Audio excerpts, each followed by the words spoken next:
Space can be lonely.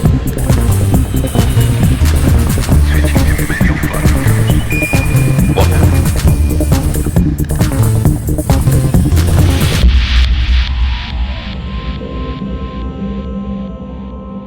Hello and welcome to the stream. Thank you very much for joining me. This is a very special Lave Radio tonight. I am presenting to you Everspace, which is something that some members of our community have been talking about, and we thought we'd take this opportunity to kind of go through it and put it through its paces and see if it is worth yours and our time.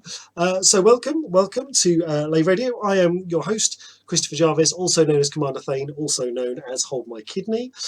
I normally do my own stream on a Wednesday night, but seeing as this is a kind of space flight sim type thing, it seemed like a good opportunity to jump onto Lave Radio and do it here. So thank you all for joining us. Welcome. Thank you for coming. Hello. Waving back. So yeah, I'm going to try and follow the chat as best I can. Although I have noticed that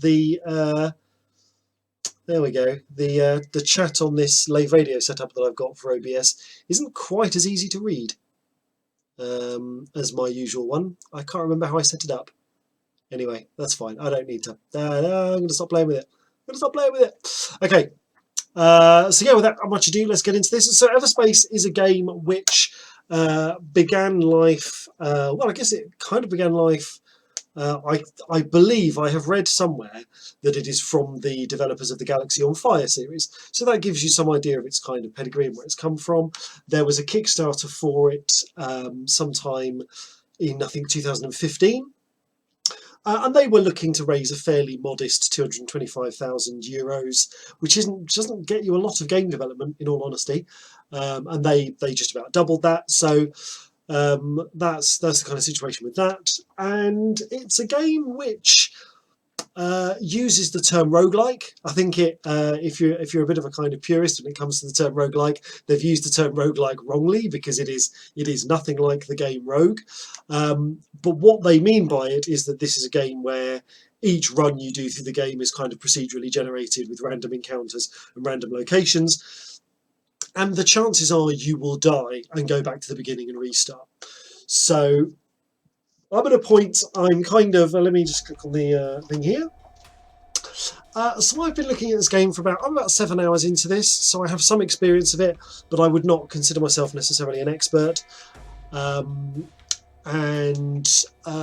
this is also, by the sounds of things, one of those slightly annoying games, I do apologise, that every time I tab out the game window, I'm going to lose the sound for it. This seems to be a thing with some games. I don't know why that is. So yeah, let's get stuck into it. So you will kind of see when I come into this that this isn't a completely new scenario, and it does also mean that there are certain elements of plot which I've kind of already seen. So realistically, we're only going to see any plot tonight if I actually get further than I have before. Which is quite interesting. I mean, I don't want to kind of go into it and get bogged down, but I mean, it's often quite hard for a roguelike to tell a story. I know Darren Gray did a fascinating talk on writing for roguelikes at LaveCon. It's quite difficult for a roguelike to tell a story because there is that element of you're playing the game over and over again. So to have plot elements which you then have to watch over and over again is of course really tiresome. So what this game does is it takes the very clever decision to have a plot which only triggers and progresses as you actually reach a new point in the game. So that's kind of interesting. And every now and again you'll kind of forget that there are characters in this that you are playing as. Every now and again when we'll be playing, they'll kind of chirp in and say things related to the situation.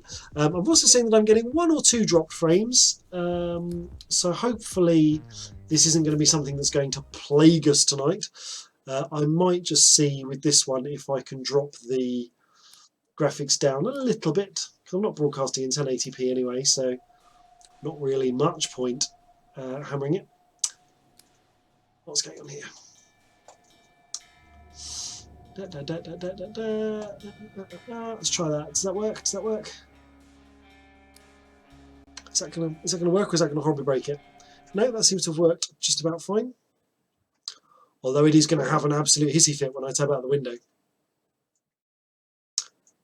Okay. Yeah, so you're saying you're looking forward to me dying over and over again in this game. Anyway, if you've watched any of my usual Wednesday night streams, you will see that me failing and dying in games is not an uncommon experience.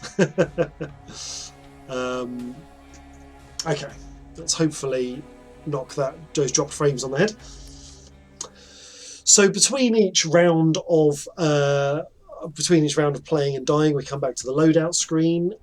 Basically, any money that you make when you're doing a run on Everspace, you then kind of spend in these between mission screens. There is an option to unlock additional fighters. Strange as it may seem, I have not yet managed to actually get as far as $10,000 on an individual run, and you don't save it because you lose it as soon as you start the next run. But there are various perks which can be unlocked, which I have gone some way to unlocking. So it's not as I say, it's not a completely fresh start. Okay.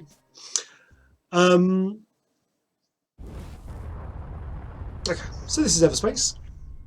Now I am using mouse and keyboard control for tonight. The reason for that being is that I have tried to use there is controller support for this game. It is not pretty. Now I'm actually slightly disturbed. I don't know if it's because I've switched to a weird resolution, but for some reason that is where it thinks my mouse should be centered. Yeah, Alien Explorer. Sometimes one of the ships I think does look a little bit like the Imperial fighter. That's really annoying. Is that going to do that as long as I don't play in 1080? Because that's whack. Display. Is there anything in here which is going to recenter my mouse control for me? Yeah, that's upsetting. Either that or we just go back to 1080 and you guys report to me if we have any significant frame rate problems. Okay, let's just do that.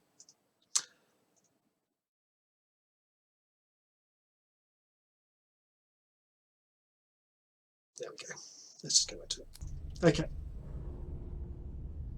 No, it's actually nothing to do with the resolution. For some reason, that mouse is completely off-centered.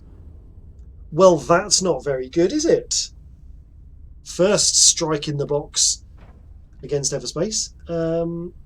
That's really not going to work if I can't. So there is a freeze time button which you can use to kind of halt the action and look around, and that's because this is largely a game which goes on.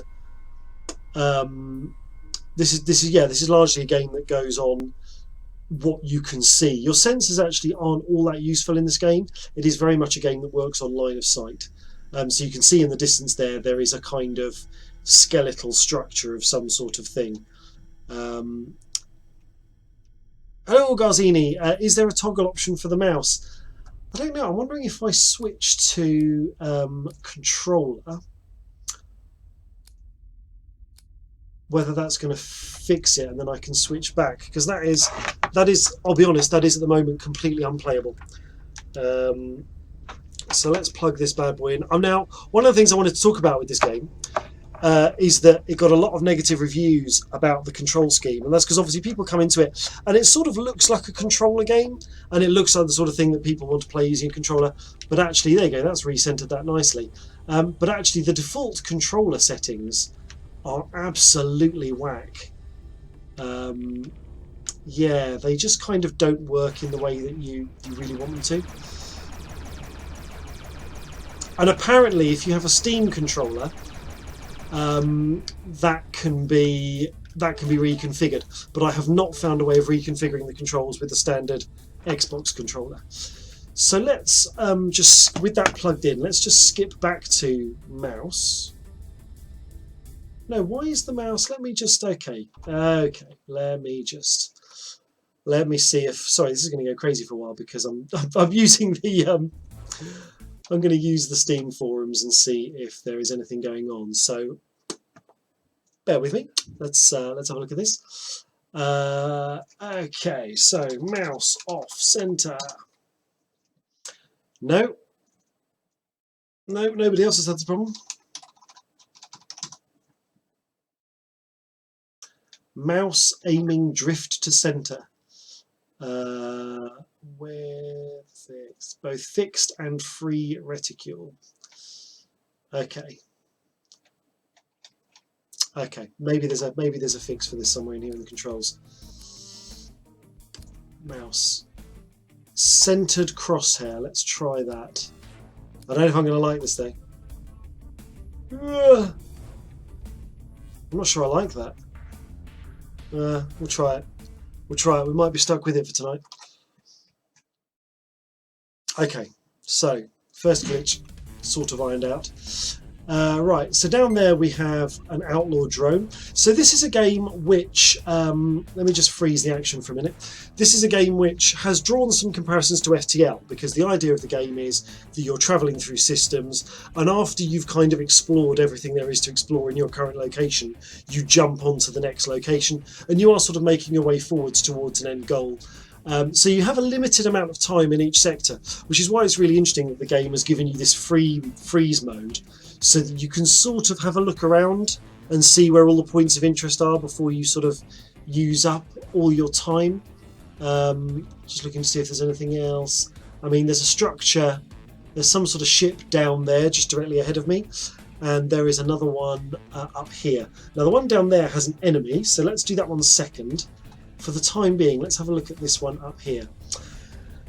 So the other thing that this game has drawn comparisons with is a kind of first-person shooter, because it's very much a game that if you're using the keyboard and mouse, which most of the people who like it do seem to have resorted to, it is a game that you play using basically WAS and D to move forwards, backwards and left and right, and then you're just sort of using the mouse to aim and shoot. And I can also sidestep. I have a very powerful sidestep here. So it is kind of not totally unshootery. The other thing I'd say about it is that your scanner is really ineffective, as I previously mentioned. And you do have to very much get close to things before you discover that they're there. So my scanner has picked up some boxes. Let's just head over and take a look at these. What have we got? Whoa! Oh, I don't like this. Okay, we picked up some scrap. Yeah! And oh, we've already picked up an extra weapon. So we have a bunch of weapon slots and other devices that come up in the ship. I'll show you how these work. And these have to be kind of kept working, and you have to collect resources for trading and repairing. And also, interestingly enough, crafting. Now, crafting is something that I think should be of interest to the Elite Danger community. Oh, whoops, sorry, I haven't gone back to my proper thing. There we go. Yeah, crafting is a thing that people were sort of interested in Elite, because people were talking about whether or not you would be able to craft things on the fly with the things that you come across in this game. And actually in this game you can, based on the various items that you pick up across the bottom here, you can actually build things entirely from scratch as you're going on your journey. So your different ways of upgrading your ship and keeping stocks is either to rob stuff, buy stuff from traders, or kind of craft it as you're going. So the grind is real, people. The grind is real. Right, I'm going to try, I'm hoping I'm not going to regret it, I'm going to try and set this back to not centered crosshair. Maybe if I turn off use system mouse position, that'll fix it. Oh no. Controls, keyboard and mouse. Okay, this is annoying me enough that I'm actually going to quit out of the game and reload it, because that is no good for anybody, basically. So let's restart that. And I'm hoping that when it restarts, we will not have that particular issue. yeah, I don't know why. I don't know why the mouse is off centering. So anyway, one of the things I find really interesting about this game, and I'm hoping this is going to happen in the run tonight, is that the game forces you to make choices, and I do think it's really interesting in any game where you're kind of, you know, you can't just necessarily exceed at it. You have to actually respond to the things that the game is doing with you. So one of the things that Everspace does really well is that every time you jump, you use jump fuel. So for those of you who've seen me playing The Long Journey Home, not dissimilar to that. You basically have a certain amount of fuel that gets used each time you jump, and you have to replenish that fuel any way that you can. Now, there's no fuel scooping in this game. You basically have to rely on either picking up fuel in the system that you're in by scavenging or stealing it. So sometimes when you blow up enemy ships, you get some fuel. Sometimes you'll come across like an old derelict station and you can blow up the old fuel tanks and you can, you can get fuel that way. But sometimes you're forced to attack an ally, and that's really interesting. Okay, let's see if this mouse problem is fixed, because otherwise I'm going to be very unhappy. Okay, for some reason quitting the game and restarting has fixed it. So we were on our way to... I think it's just restarted us at the beginning. Oh no, this is a different system, isn't it? Because that wasn't there before. Alrighty, okay. So there's something there, and there's something over there in the distance. So let's grab the nearer things first. See, this is a much nicer way to control the game, because you sort of move the mouse pointer around and the game sort of tracks it. Now I have primary weapons that I can switch between pulse lasers and Gatling, which is basically anti-shields and anti-hull, and then I also have secondary weapons, which is missiles. Drone isn't too much of a problem. There we go. That's taken him out. Now I do need to just be slightly careful. Once you get close to stuff, you will just automatically pick it up. There's no scooping in this game. Now the scanner has picked up something, but I can't see it. I have to say, one of my bugbears with this game is that these little blue things are mineable ore. Okay, the little blue things that indicate resources are extremely hard to spot. Now, we have a number of challenges that we need to complete into this run. Lure an enemy into a black hole. I have never seen a black hole, so I don't know how to do that. Destroy 50 fuel tanks in a single run. Okay, we can try and do that. And destroy an OCCAR unit that is webbed. Again, I haven't seen webbing, so this is all new stuff.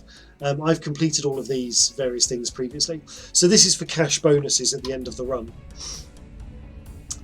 Right, now we've got interesting music, which means there might be enemy turrets. Now, what I should point out... Oh dear.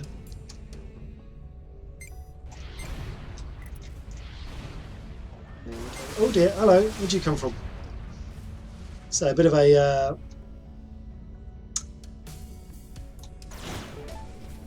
Okay, so we've got some credits, we've got some nanobots. Nanobots are particularly useful because you can use them to repair your hull.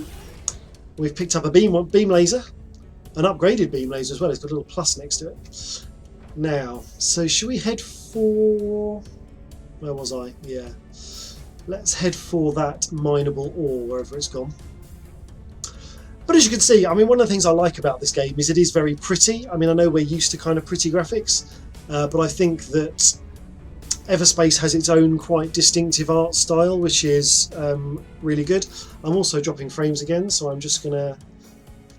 What I might just do is just drop the graphics down ever so slightly. Apologies, just to see if I can resolve that frame rate issue for you. And I do like, one of the things I do really like about this game, people are probably getting the feeling that at some point I'm going to get onto stuff I don't like.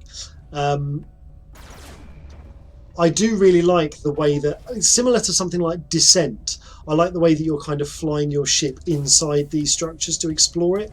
It's got a really, you know, this game has a really atmospheric vibe when just coming across all these old abandoned and kind of destroyed husks of ships and stations. And it gives you a real sense of the kind of former war that was going on here. There's loads of backstory in this game, which is gradually introduced. And you know, you kind of come across elements of that as you're going around.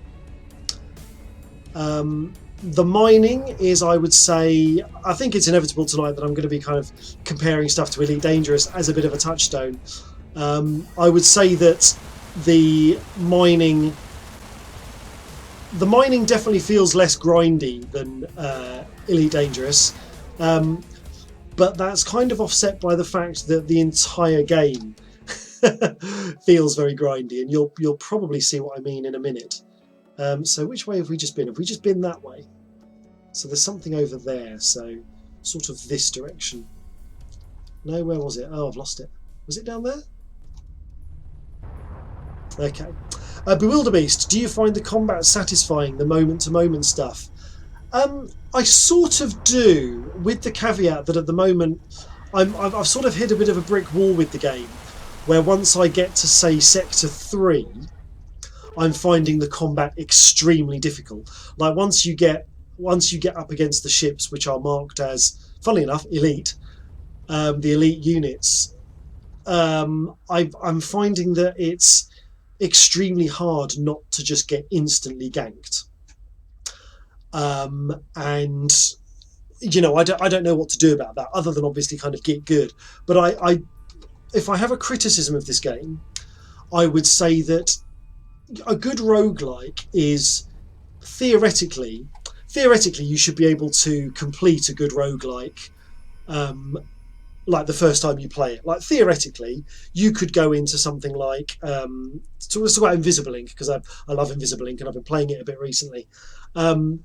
You could theoretically play Invisible Ink for the first time and complete it the first time you play it. Now the chances are you won't, because there's a learning curve as you need to kind of understand the game, learn how it works, and kind of get to grips with the game systems. But there is nothing mechanically in Invisible Ink that stops you from completing the game the first time you play it. It does help you with other things, like you gradually gain XP with each run and you can unlock additional agents, and sometimes by playing with different agents you find the game easier to complete. And actually it's not that those agents are necessarily easier, but maybe you find a play style that works better for you. But I would say that generally speaking, with a lot of roguelikes, it is designed to be the idea is every time you restart you're back to square one, and everything that you do to complete the game is on a kind of flat level. A criticism I have of this game is that when you die at the end of a run, you spend the money that you've gathered. So at the moment we've gained $667. When I die in this run, I'll be spending money on perks before the next run. And those perks are things like increased critical damage on my weapons, and I'm not going to do that for a moment. Increased critical damage on weapons. It'll be increased effectiveness of refueling, increased effectiveness of nanobots. It will increase the number of weapon slots I have on the ship. It will. What else does it do? It gives you various buffs, which actually make the game easier to play. And what that ends up leading to is a feeling that actually, compared to a lot of no pillows, you're right, you're increasing your chances for the next run. So there's an element in this game where, as a roguelike, there's a grinding element to it, because I'm feeling like, so I'm playing this run tonight. I don't believe that in this run I have any chance of getting to the end of this game, because I think realistically, in order to stand a chance in those later sectors, I have to unlock all that other stuff. And I have to make my ship gradually better in order to make it through the game. Now that's not necessarily wrong. I mean, I'm talking about this purely from the point of view of it being self-described as a roguelike, although technically it should be a rogue-lite, because a roguelike is something that is like the game Rogue, so generally it's turn-based, and features a figure going around a kind of randomly generated dungeon. But there are roguelike elements in this game. But it's kind of a different choice. I think it's that tricky balance between something like... I think they've taken on board that what gamers want from a space sim. And we've seen this with Elite Dangerous. We've seen it with not No Man's Sky so much, but we've seen it with Star Citizen. Is that people in space games feel like they want to upgrade their ship, like they want to unlock the next ship along, they want to upgrade buffs for it, they want to customize it. And I think what this game reflects is that perhaps gamers of space sims want that persistent upgrade to the ship to continue on. So they've had to design something with roguelike elements which incorporates that element of leveling up and increasing your ship. But it does mean that for the roguelike purist, I don't believe it's a game that is completable on the first few runs. I think you have to basically grind it and kind of up your stats from one run to the next, which can be frustrating, but it does at least allow you to learn the systems. Now, that said, you are also upgrading your ship as you go. So if we go into here, obviously we can, we have complete control over all of these upgrade slots for the ships. We have 3 slots for primary weapons. That's because I've unlocked that to 3 by buying stuff between runs. I've got 2 secondary weapons. Again, that's because I've unlocked stuff, and I've got 3 devices slots and consumable slots. So we can replace these. Like, I can say I don't want my secondary weapon to be light missiles. Once I've got the parts and the blueprints, I can build a different secondary weapon, and I can build and upgrade weapons, and I can change my devices and my consumables. So if I go into here and say build new, okay, I don't have any resources yet because I haven't really got started, but you'll see in a minute when I get to it. So having pretty much used up everything that is worth seeing in this sector, I just want to check whether or not... See, turning my graphics settings down hasn't made it too unpretty, which is good. So once you have kind of cleared out everything from a sector, it's like FTL. Once you've looked at everything you want to look at, we are being chased. There is an Okkar fleet pursuing us, and they will jump out. They will jump in and start attacking us if we spend too long in a particular area. Once you're done, all you need to do is aim for the green circle. You don't even need to accelerate. As long as you point towards the green circle, you are going to jump towards the next system.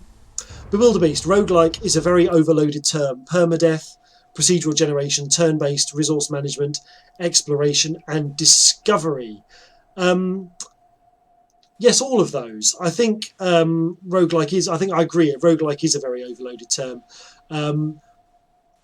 Permadeath isn't true with this game because you are getting persistent upgrades between turns. In a sense, no, that isn't permadeath because you are...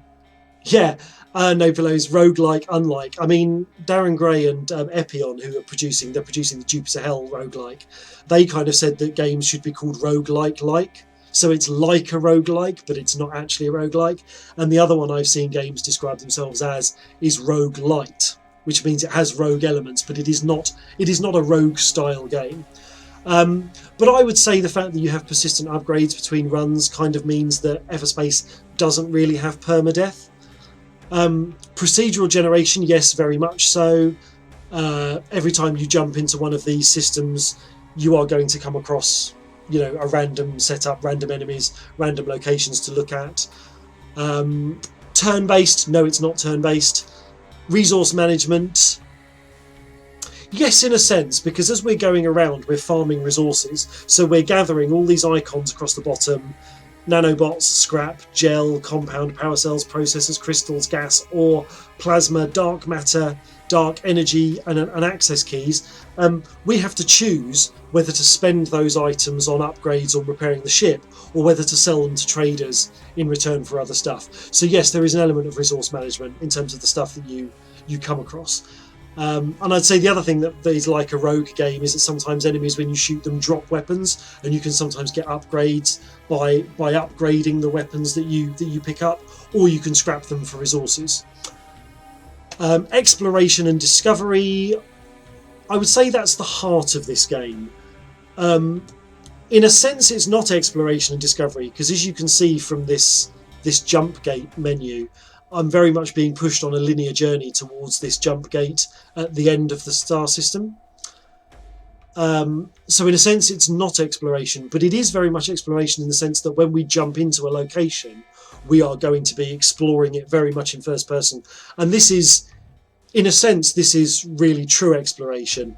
It's not like the kind of jump, honk, scoop of Elite Dangerous where you jump into a system, you scan the whole area, and you're just like, I don't know if I'm even going to look at this system. In this game, if you want to discover the resources that are going to keep you going, you have to actually definitely fly around the system that you jump into and explore every nook and cranny for... that's interesting. You're going to explore every nook and cranny for resources. Now, I've just seen a massive frame rate drop and I'm actually not doing anything, so I'm starting to wonder if my...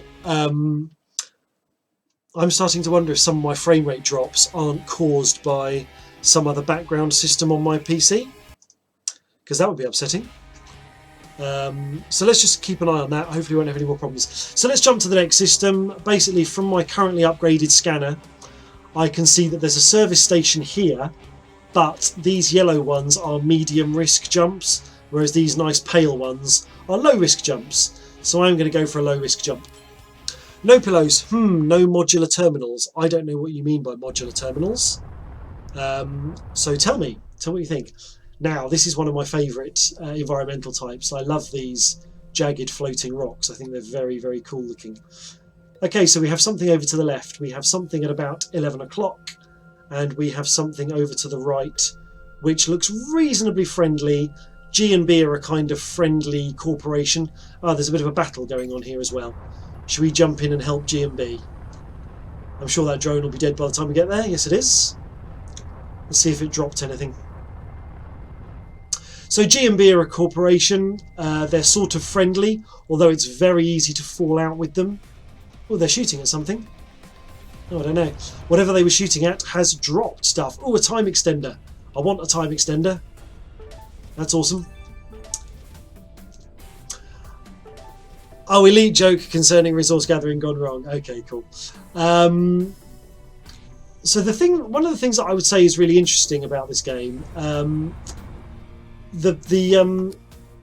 where is it? It'll be in here somewhere, won't it? If we go to build new, we've got a thing. No, maybe it's in here. Why can't I find it? Oh, where did that go? Interesting. I picked up a blueprint, but I don't see it. So we got a thing called a time extender. Oh no, there it is. Time extender Mark II. So that's awesome. Basically, because this is, and I should say this as well, I'm kind of talking about this in comparison to Elite Dangerous. Everspace is completely single player. So if you are looking for something that is a multiplayer experience, now is your opportunity to completely check out and say, well, Everspace isn't for me, because it is a unashamedly single player experience. And what that means is that one of the upgrades you can get is called the time extender, and it's basically like Matrix style bullet time. You can slow time down, and it's quite useful when getting into a dogfight with multiple enemies. And this is quite cool. This is a G&B mining station, and these things are just going to spit out ore every now and again, and we can just farm it if we want to. If we want lots of ore, that's probably enough because we have other things we want to go to. So let's check out this mineable fuel. Bewilderbeast. Did I ever play a game called Fractured Space? It's a bit like World of Tanks in space. It has asteroids like this, hanging cucumbers. I didn't play Fractured Space. I do vaguely remember hearing of it, but I can't remember what happened with it.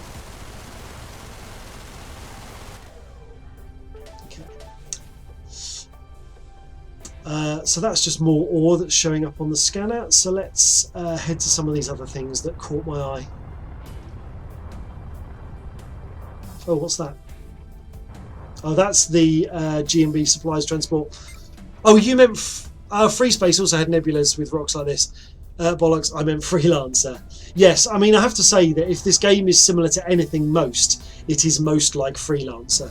If you're looking for something to compare this to. In fact, if you want, I'm not going to play it like this for long because I don't like it, but here we go. If you really want the Freelancer experience, there is third-person mode. Let's just do one battle in third-person mode. I don't really like it, but I will, just for you lovely people.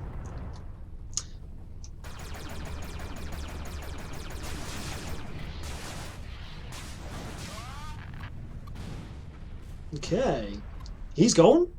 What's that? Okay, we found a missile turret. Ah, come on.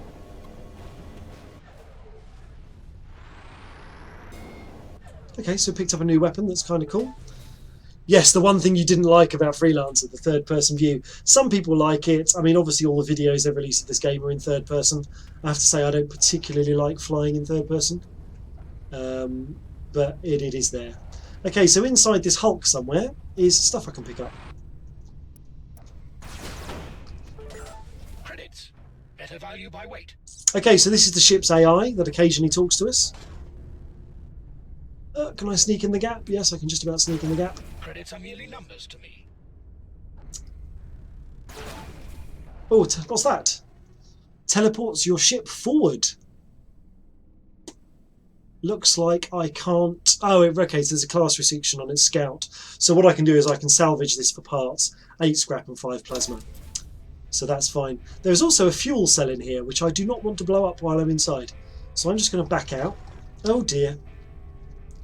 Perhaps there's an argument here for third-person mode for getting through some of these gaps. Ouch. Oh dear. Can I not get out of that gap? Looks like I can. Oh well. Oh, there's some fuel. Alright, there we go. Right. There we go. Although I don't actually need any fuel, which is interesting. Is there anything else in this abandoned hulk that is of use? I don't think so. Right, what else have we got?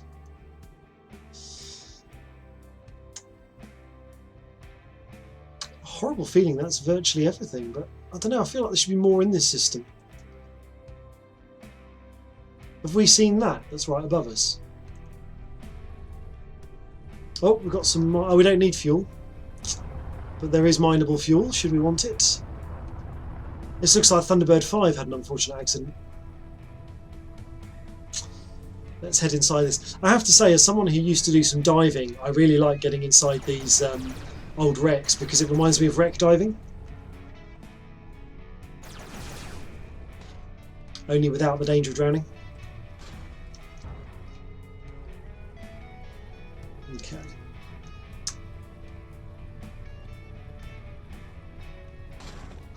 Ouch. Okay, there's a box in there and I just need to figure out how to get to it. Oh dear, mines. Oh, hello.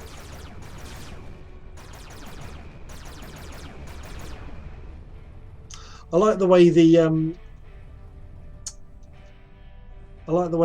mines handily show up as little red lights, so you can avoid them. Okay, we've picked up a shield booster. Right.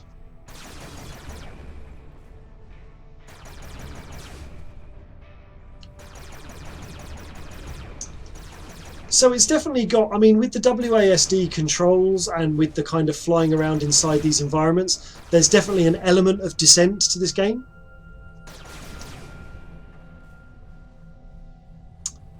Okay, so my shields have taken a bit of a hammering, but they should regenerate.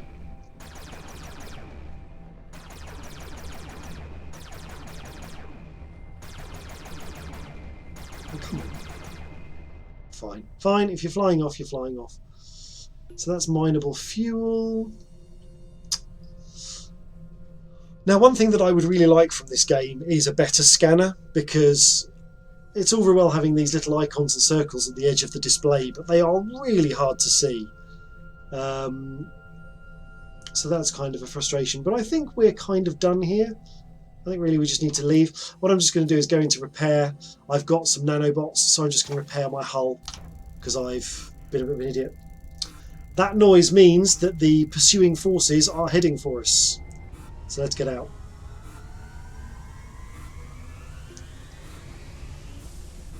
Woo! Okay. It doesn't really matter which of these systems we go to. That one feels, for some reason, more direct.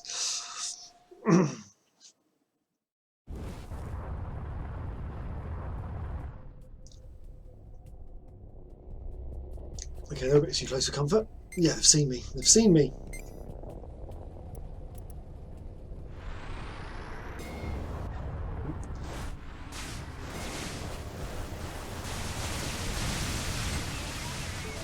to stardust. Just going to engage a shield booster and a weapon overdrive. There we go. So we have these consumables at the top of the screen. So the weapon overdrive is a thing that just overcharges my weapons for a short period of time and then goes on to cooldown. And then the shield booster is actually a consumable item which increases the number of hit points and the recharge rate of my shields. So what I really need to do is use it before I lose half my shield instead of after.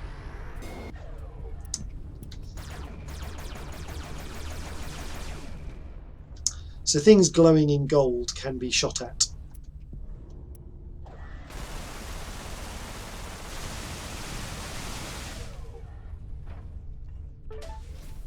Okay, I've got a damage booster, which means we can now cycle our consumable item up there between shield booster and damage booster, depending on the situation. Right, looks like we've got some G&B forces. We've got a light fighter. What else is in this system? We kind of responded to that a bit quickly. So there might be some stuff in that direction. It's kind of hard to see. Let's head over to the right and see what that is. So as you can see, this is very much a game in terms of exploration. This is definitely a game with, of kind of flying around different areas, sometimes flying inside hollow asteroids, looking for resources. There's something there. Oh, looks like there's been a bit of a battle.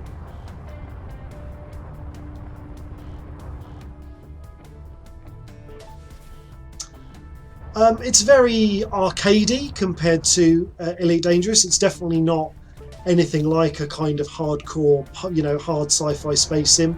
This is very much an arcade shooter.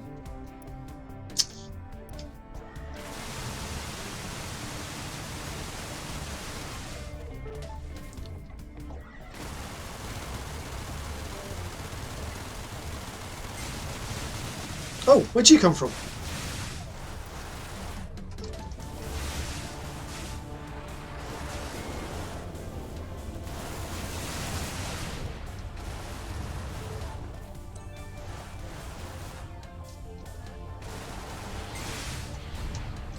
There we go.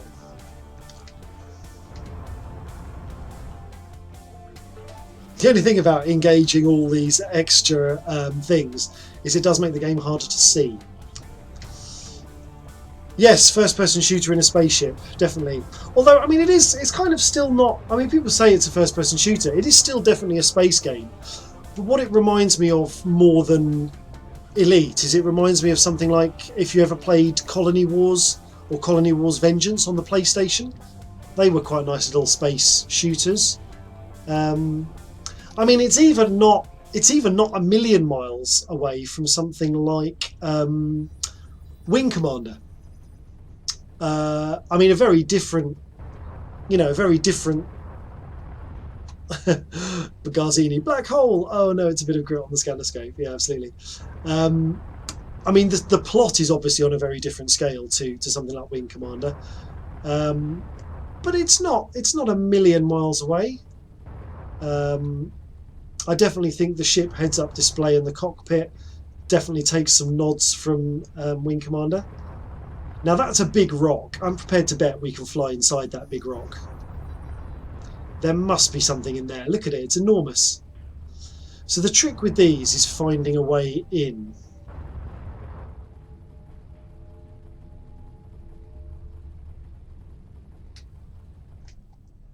That is not it.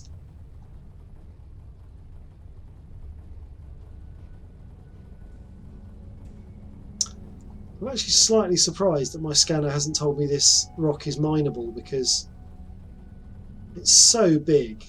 There absolutely must be something interesting going on with it.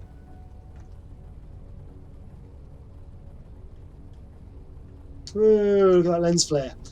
This game definitely takes lens flare cues from the recent Star Trek movies. I mean, if there is anything that can light up, you will get lens flare off it. No, I don't think there's a way into this rock. I'm very surprised about that. Oh, Here we go. There you go, you see, persistence. Looks like somebody's already mined it. There's a way in. Nice.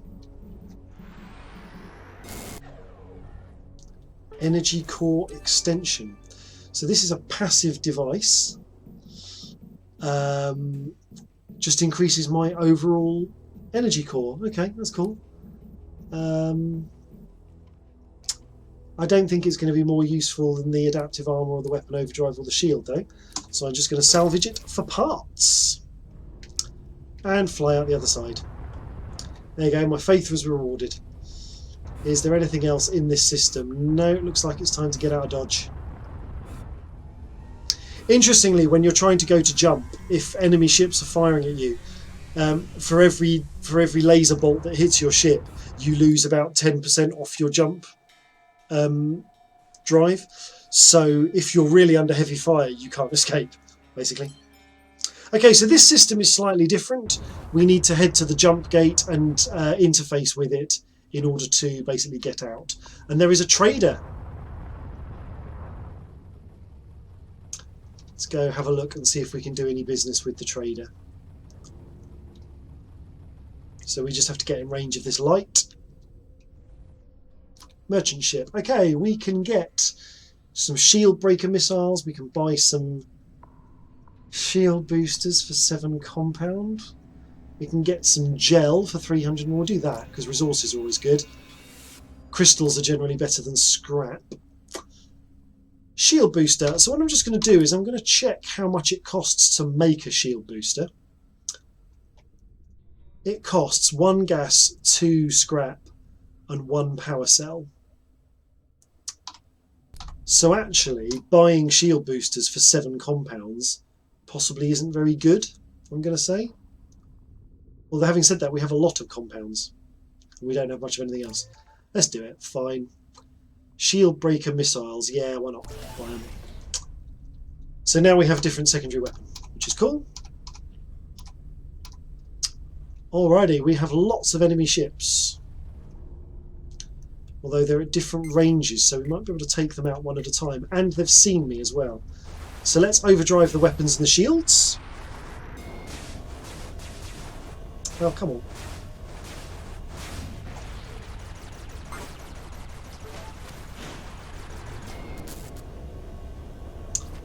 This is a great weapon. It's a very powerful weapon. It's very hard to hit with. There we go. Now, I've used quite a lot of my light missiles. Can I build any more yet? Yes, I can craft 2 light missiles. So that uses... what does that use? That uses ore and scrap you can use to make missiles. Goodness knows what they're made from. The ore and scrap missile. It's basically a baked bean can with a lump of rock in the middle of it. And we don't need that because it's exactly the same as what we've already got, but we can salvage it for parts, which is nice. Right, what's that? That's the trader. Should we go and take out these other enemy ships? Yeah.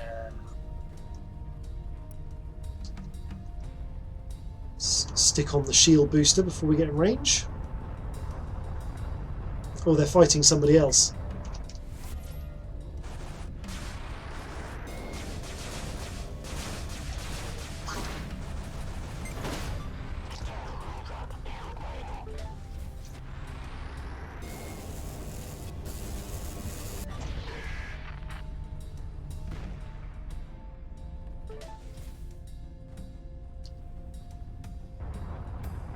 Right, let's go over to the Gatling gun. Gatling gun, I don't know if it's my imagination, but the Gatling gun seems to mine better than the pulse laser. I mean, that does make sense.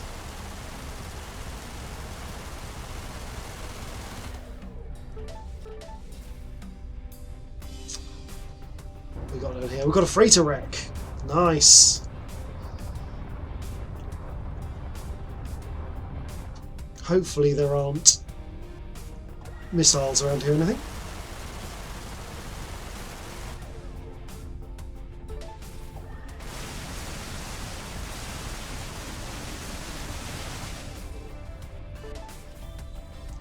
So not much on that one, but some stuff. I mean, it's all free, so who's going to complain? Okay, then we head to the jump gate. And that is this sector cleared. And as you go through each sector, the difficulty kind of ramps up.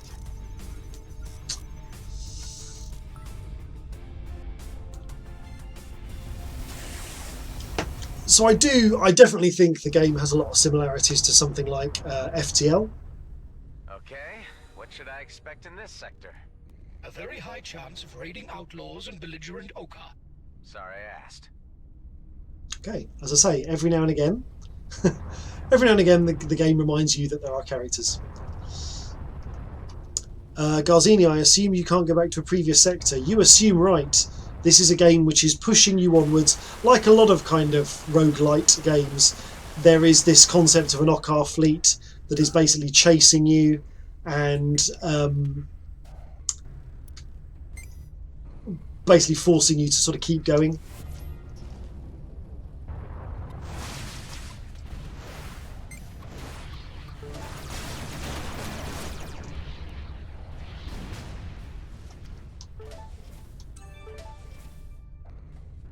Another enemy anyway? No, did I get him? Okay, now this is interesting. We have a secure container, we have a comms hub.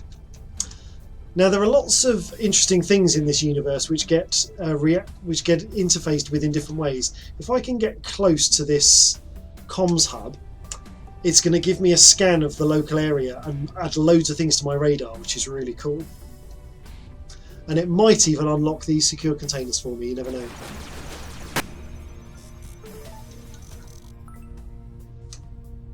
Get ready.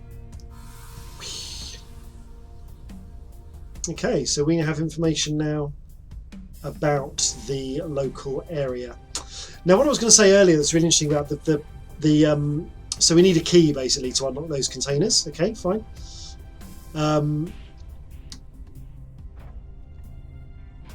One of the things that's really interesting about the choices that this game forces you to make is, as you say, every time you jump between a sector.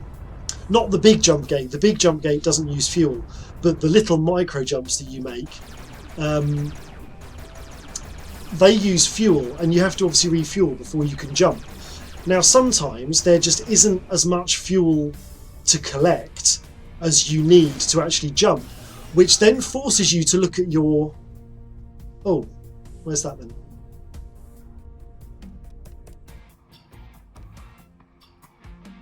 That's interesting. I thought I had some shield breaker missiles.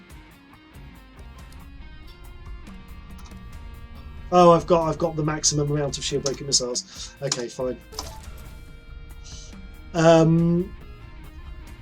The game forces you to then start looking at your allies, so G and B, who are generally friendly, and you start thinking, oh, do I need to knock over a G and B transport in order to get some extra fuel? Which is a really difficult decision to make, because what then happens is that G and B go hostile towards you, and they may or may not remember that they're hostile to you when you jump into the next sector. So you can actually make an enemy of the G and B corporation for a few jumps. Yes, Alien Explorer, the graphics in this game are, I think, very lovely. And not just that, you know, they're kind of rendered in a really nice way, but I think the art style is really distinctive and really interesting.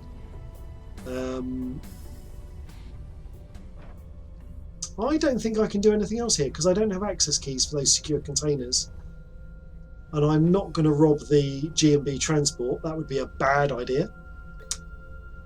So let's just leave. It's a shame there's so much fuel in the system that I can't stock.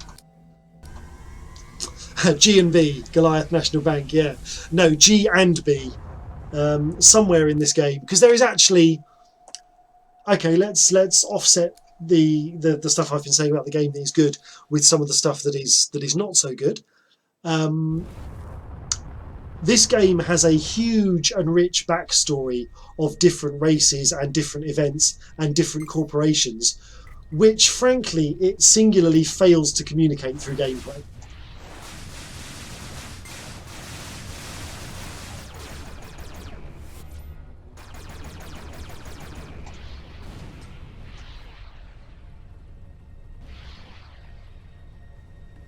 Oh, I've got the wrong missile.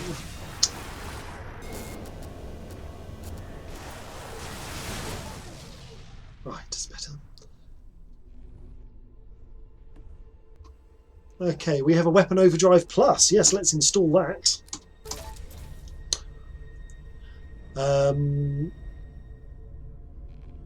Just go and get some scrap. And then there's a service station here, so we can pick up a Ginster sausage roll and go to the toilets.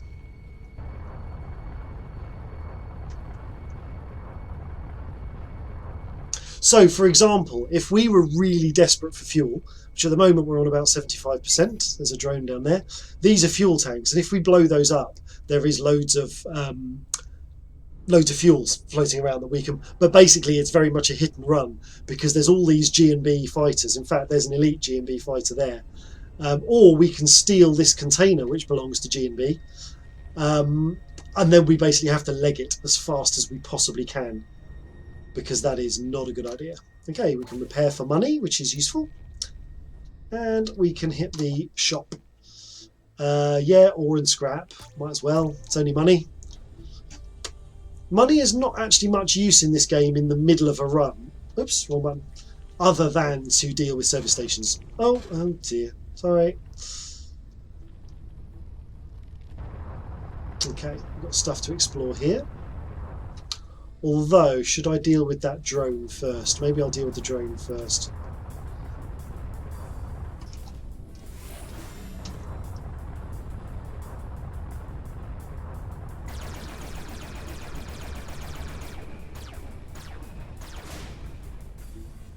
Bit of extra fuel. Come back. Come back. Thank you. Right. Let's check this out. Some sort of abandoned ruin. Ah, this one's got shielding, which means I can't get in to where the really interesting stuff is. Okay. Is there anything I can get to for free? Yes, there's something on the roof. Nanobots. Nanobots are my favourite things to come across, because that basically is what gives you hull. There's a turret inside, which I don't think can get to me any more than I can get to it. Ginster sausage roll, huh? I used to work for Ginsters and at one time made the filling for the sausage roll. Absolutely true. Well, I definitely do not want to know what is in them. I kind of mentioned Ginsters because they're the only service station food I can think of. I must confess, no disrespect to your former employers, they are not my particularly favourite brand of these things. There are some doors here which you can fly through if you have the correct key. I do not have the correct key, so I will not be going inside this ship, sadly. Which is a shame, because I bet whatever's in that special tech container is really good. Oh, it's so disappointing. But I cannot get through that shielding. Basically, you have to go in through the door using a key. There is no other way around it. Okay, what's that? There's some compound. Lily the Pink's medicinal compound. What else have we got? We've got mineable ore. Go on then. Right, what have we got here? Oh, we can do some upgrades. We can do some upgrades.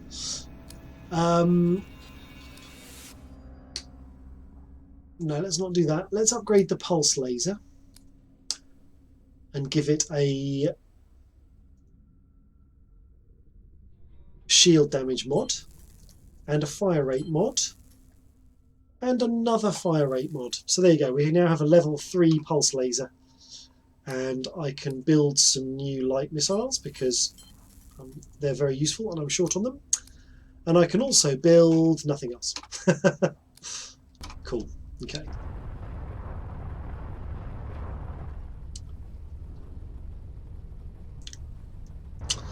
Alien Explorer. This looks a lot like No Man's Sky than Elite Dangerous, but also looks better done than No Man's Sky. Yeah, I mean, it doesn't have that sort of Minecraft-like element that No Man's Sky is going for, and it's definitely, instead of sort of trying to do the millions and millions of different planetary biospheres that No Man's Sky attempted, they definitely have focused with this game on just making space sectors as cool as they possibly could, and I think they've done a good job of it. I think, for what this game is, I think it does what it does really well. as I say, I think that actually the game that this is most like is kind of a first-person version of FTL.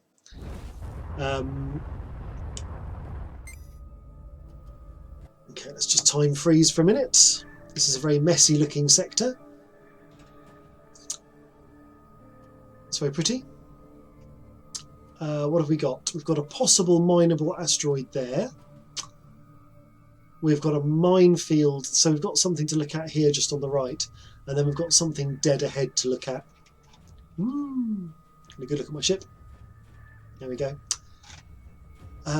Let's go. Let's take out these fighters first.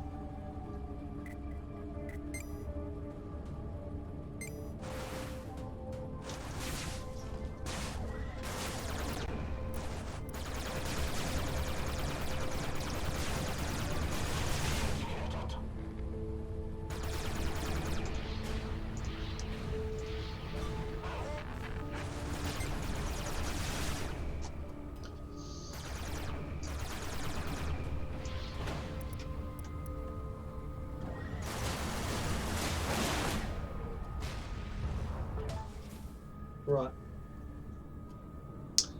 They're busy fighting somebody. I don't know who they're busy fighting. No pillows. Yes, it's the cutscenes from The Long Journey Home, but playable. That's kind of fair. So we've got Okkar forces engaged with... So the Okkar and the Outlaws are fighting each other, which is useful. It means theoretically I can just go in and fight whoever's left once they've decided between them.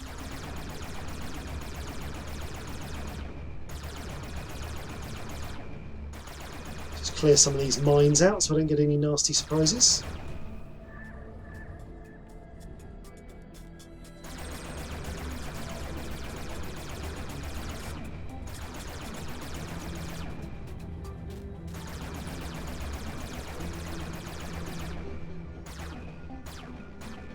Oh no, I've run out of fuel. I've run out of energy. You have this kind of energy which sort of you use and gradually refuels. Someone spotted me.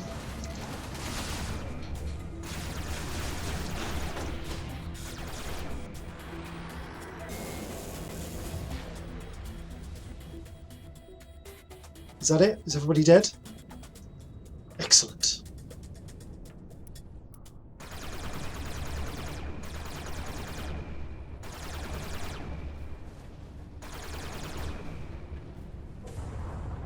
Who's that? Oh, it was a GMB fighter. Fine. They're friends. That's all good. It's just...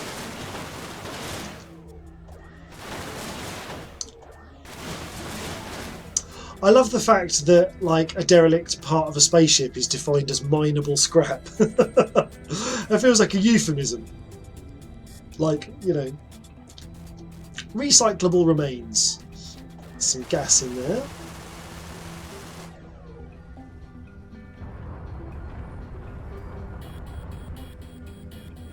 Oh, so this is an old mining platform. It's obviously not functioning anymore, but that does mean there's cool stuff nearby. Nanobots, my favourite. Now, did it just say something that I could craft something new? Yes, I can craft things. I can craft a plasma mine. Okay, sure, why not? Okay, let's have a little look around. Where are we? Anything else interesting in this sector? Just come from here.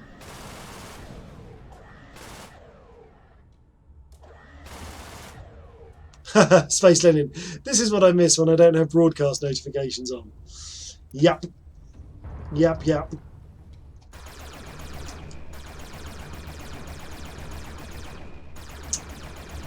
Now, I don't believe, I'm finding it very hard to believe that that is all this system has for me, because this is such a busy looking system. I can't believe I've seen everything. Shout if you spot something. I mean, that, again, this asteroid looks too good to be true. Surely there's something inside that.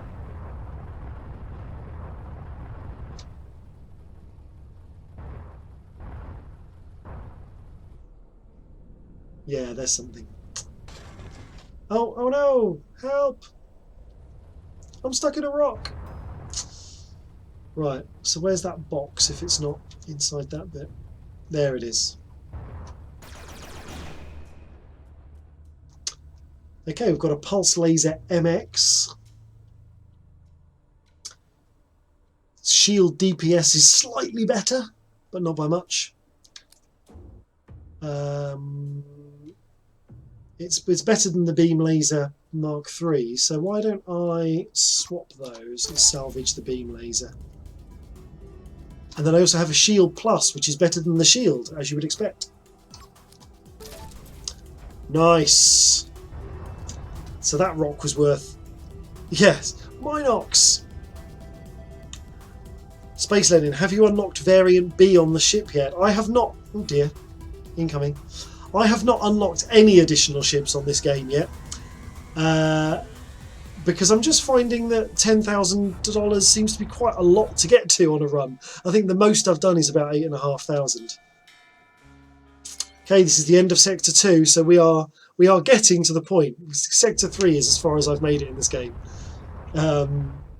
So yeah, we are reaching my limit of skills. Let's have a little look around. Something over there that's interesting. And there's something right by the jump gate that's interesting. Let's head over here then and see what this is. Oh! This is enemies.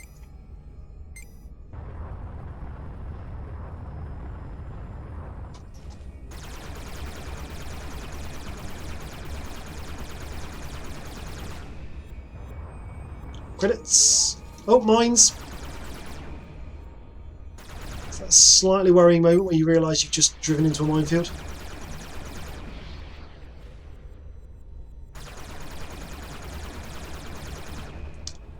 And also that slightly awkward moment when you realise the AI doesn't know how to fly around an asteroid. Okay, let's head in here. Ooh, it's so exciting.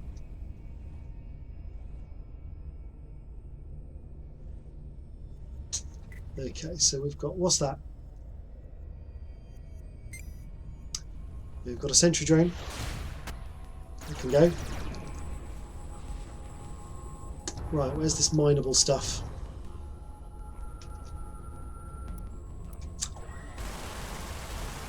Well, I'm kind of aware that I've got a red arrow on my edge of my vision.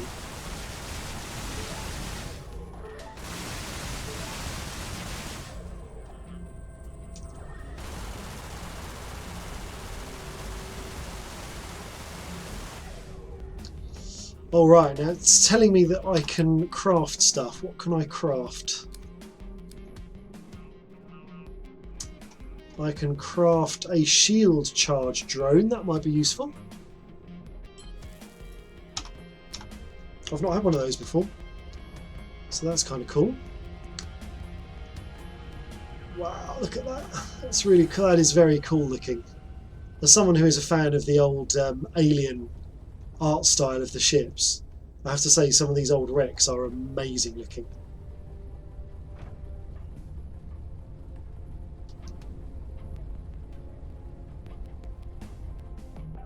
Ah, we can destroy the shield generator and get inside.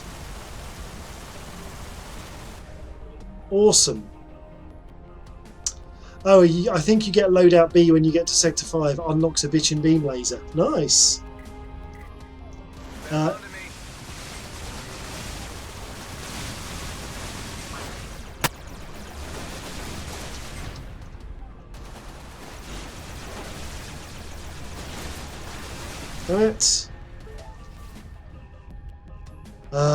Taking damage. Life support systems damaged. Okay, so we've got components down on the ship which we can repair, and I can repair my hull as well, which is a good thing. Have I actually gained anything from getting inside? Gel, is that it? Okay, there's something on the other side of this door, if I can get to it.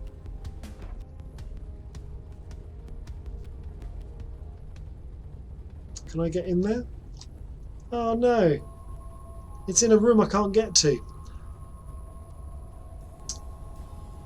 I don't suppose you know a reliable way, Space Lenin, of getting to... I don't think I've ever had an access key, and I'm not sure what I have to do to get them.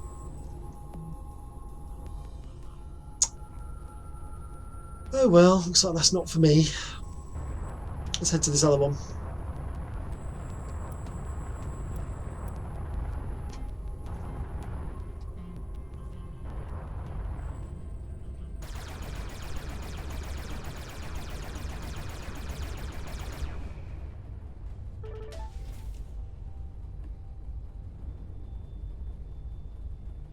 Looks like there's some enemy turrets here. Well, thankfully, the G&B fighters have taken them out for me.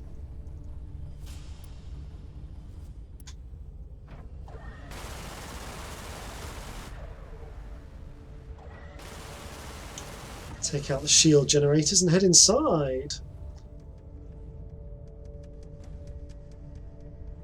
I have to say, I'll tell you what this game almost reminds, in a weird sort of way, what this game reminds me of more than anything else is actually R-Type.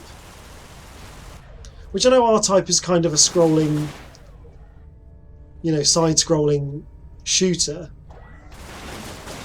But I don't know, there's something about the art style and the way that you breach these old wrecks and kind of get into fights and stuff that just kind of puts me in mind of R-Type. Ooh, coil gun. What's that gonna do? So this has great hull DPS, supposedly. It's got good range. Well, I'm going to swap it for the MX because I don't think the MX is necessarily very good. Although the MX can be upgraded.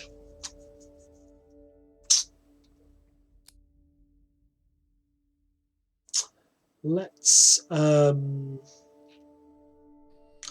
swap it for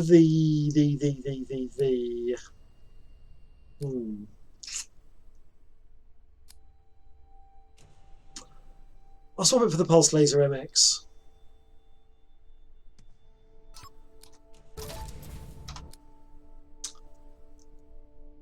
Yeah, secure containers also require access keys. Yeah, I still haven't had any access keys. It's upsetting to me. Right, shield boosters. Let's craft a couple of those because I like them. Let's replenish my stock of light missiles because they're always useful. And then we just need to figure out how to get out of the ship.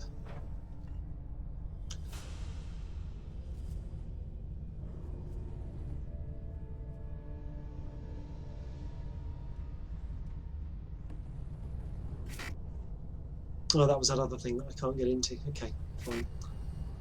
Fine. Awesome. So access keys are usually received when killing elites or corvettes. Ah, okay, or frigates if you're unlucky. Okay. I don't think I've successfully destroyed a corvette yet. I tried to. I couldn't do it enough damage. I came across one and it had like 4 shield regeneration drones around it, and I just couldn't do enough damage.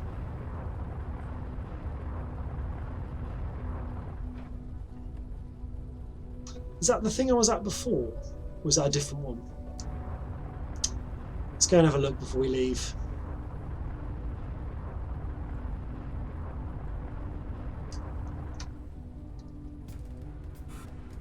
No, Okkar forces are inbound. Okay, let's get out. Out of time.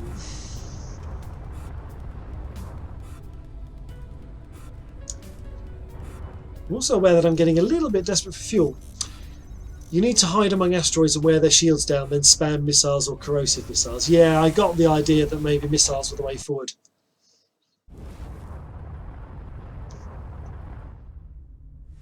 Okay, Sector 3.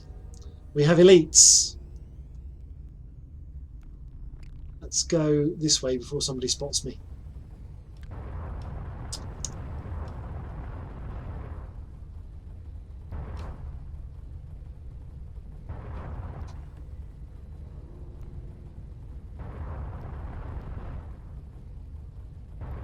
So anyway, chat room, what do people think of this game so far?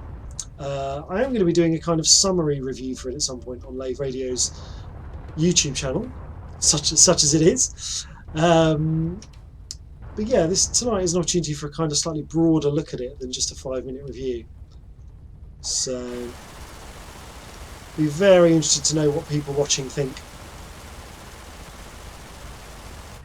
No, I missed the thing that said it was fully mined. That's one.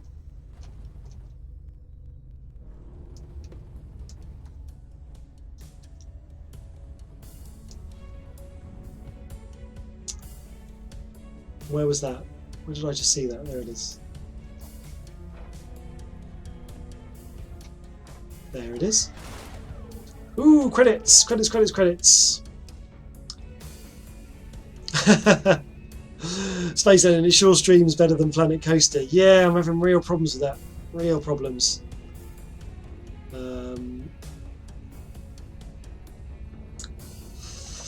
Alien Explorer, I like it. I have it wishlisted on Steam. Awesome. For a roguelike, it has quite a lot of manual control. Yes, I mean it is definitely an arcade shooter. Okay, let's go this way. Take these guys out first, because there's something interesting looking here.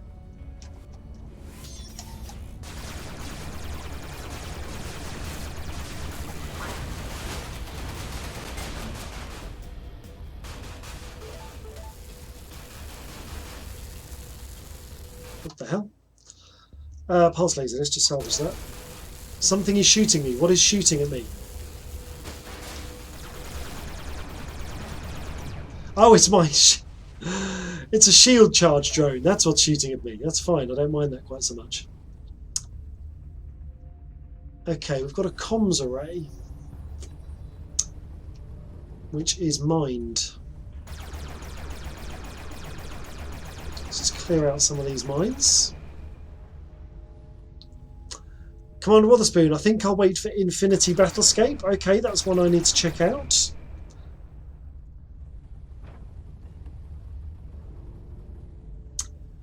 Space Lane, and those installations sometimes have drone controllers. Yes, I think I just picked something up, actually.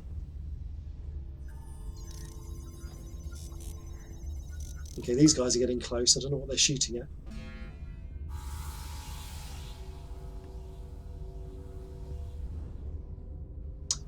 So supposedly... Oh dear, what's that?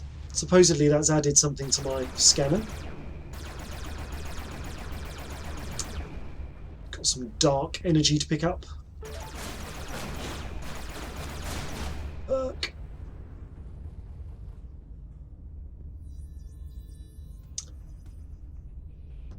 So we've got... I don't know who these guys are... Oh, it's Okkar's fighting outlaws again. Okay, the elites twigged me. So I'm going to activate my shield booster and my weapon overdrive. Let's do it, let's take out the elite guy.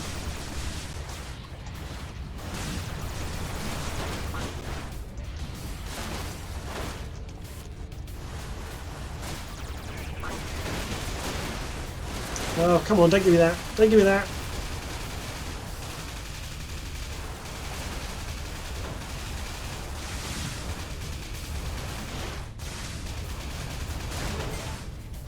Oh, I got an access key.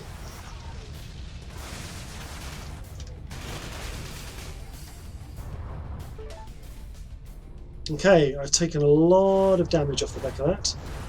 Who's that? Who's that now?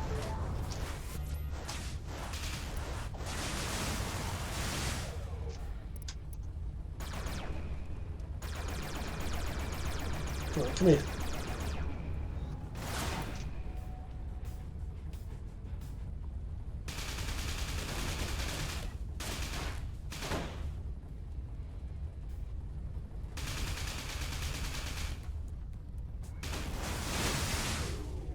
Seem to be... That was rather close. You're telling me. Close. My drone suicided. Yeah, I think it must have done. Oh no, I've got a combat drone though. I think that's what I picked up.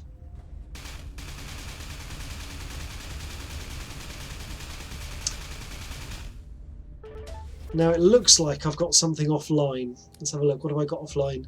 Secondary weapons are offline. Oh no! I need processors to fix that. I can fix my hull though.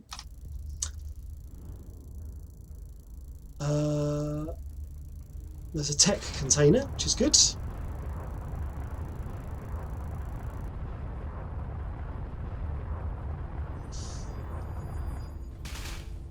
Nanobots, always useful.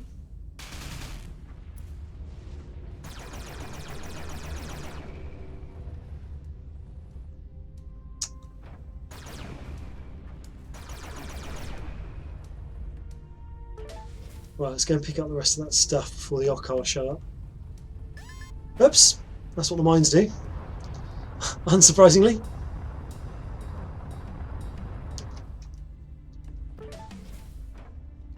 Oh right, this is where I died on a previous run. So this is my previous ship. So I am benefiting from stuff that I used to have.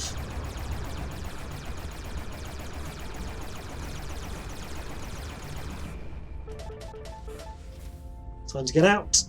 Oh no, I can't see it. I can't see the jump gate. You've got to have line of sight, otherwise you're going nowhere.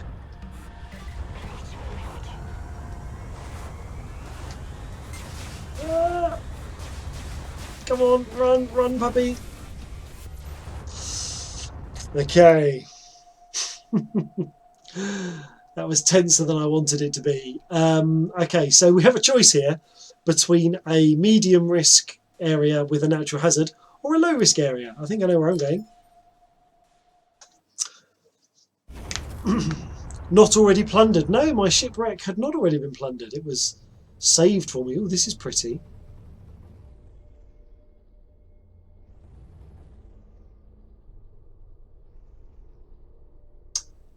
So we've got a G&B supplies transport. Let's go and check that out.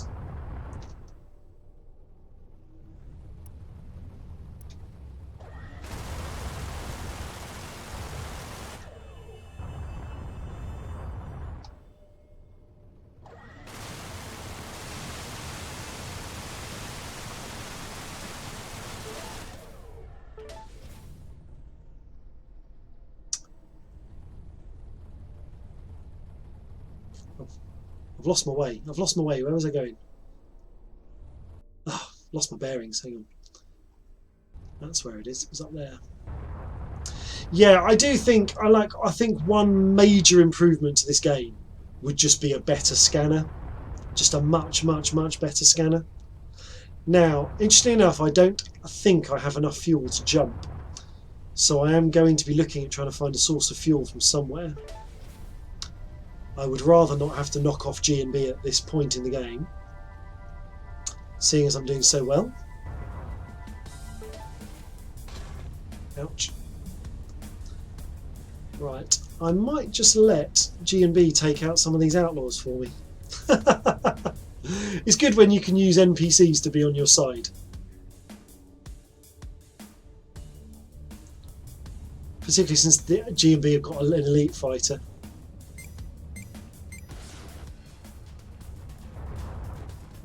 Go on then, let's go and help.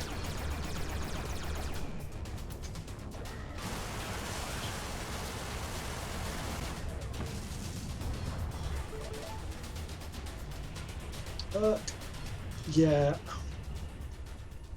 Yeah, a good scanner would really help.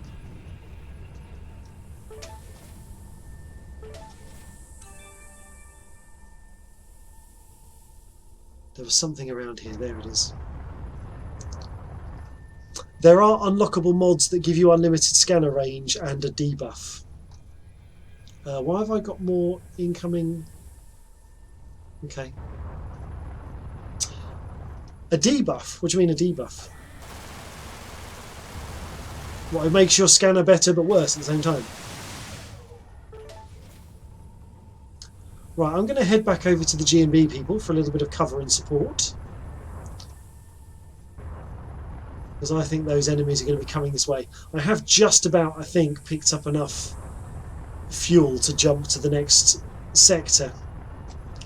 But I am very much running on fumes at this point. I could just sit here and let this thing throw ore at me. Can I repair my secondary weapons yet? I still can't. I need 2 processors. It's very upsetting.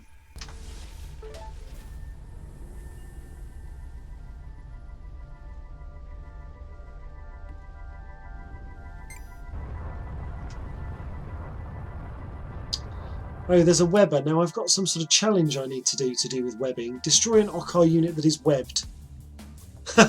Alien Explorer. Ironically, this is making me want to get back into playing Elite Dangerous. Yeah, I think at some point I'm going to summarise some of my thoughts about this game.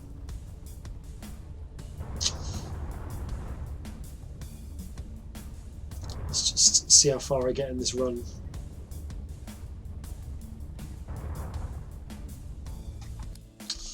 What can I build before I get into this battle? Let's have some shield boosters.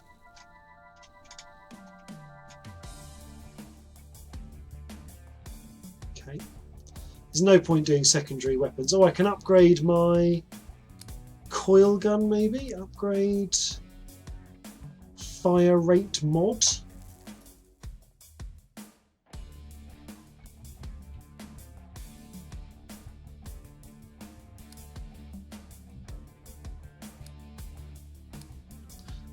I want to compare it really. I want to compare it with that. Oh, for every advantage there is usually a disadvantage. Okay. Well, I will look out for that. Oh! That seemed to work pretty well.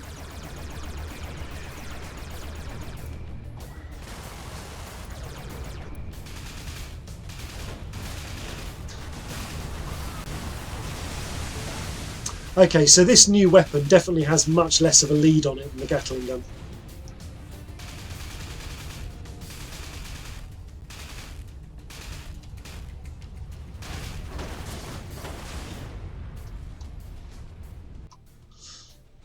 A missile defense system, that could be good. That might be better than adaptive armor, maybe. Yeah, let's do that. Also, upgrading stuff increases the weapon's power draw, so you essentially have less cap for more upgrade until you find better power plants. Okay, that makes sense. That explains why this coil gun T1 is absolutely hammering my power supplies.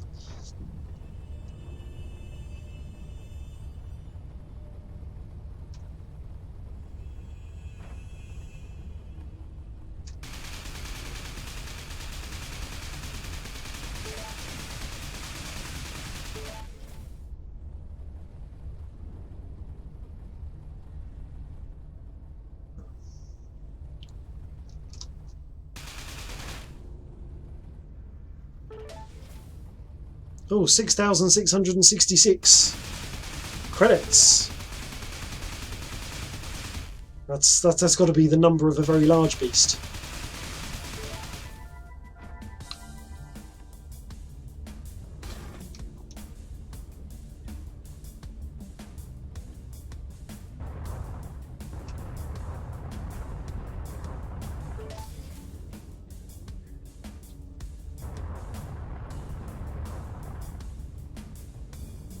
Alien ruins are fun. Well, alien ruins are fun in this. I've not come across any alien ruins.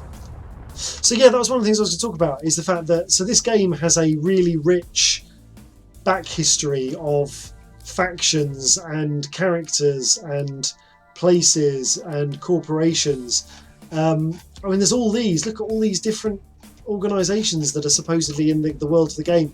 But if I had a criticism of this game, I would definitely say that none of that lore comes across in the game at all. I mean, I'm sure I've encountered it at some point and it's unlocked it, but I don't remember, and I'm sort of not really any the wiser to what the events of this game are than perhaps when I first started. Did my combat drone get stuck in that asteroid? Is that what's happened here? Oh no, Pelos, it's getting late. Good night. Good night. I'm just pressing on because this is the best I've ever done in a run of this game. Oh, there are some missiles I can pick up. And then we do need to leave.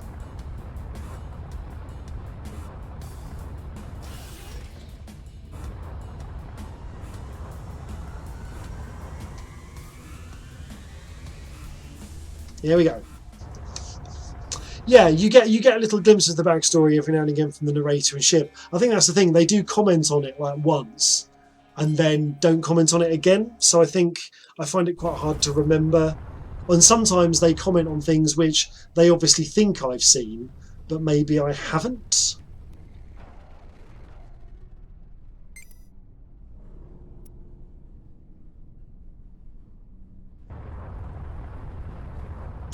Once again, I'm going in just to pick off whoever's left in this fight. They've locked onto you.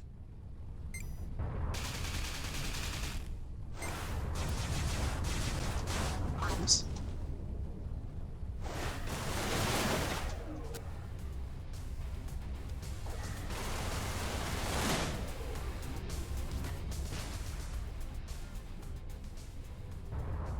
Oh, mineable fuel. We are actually desperate for fuel, so that's really good.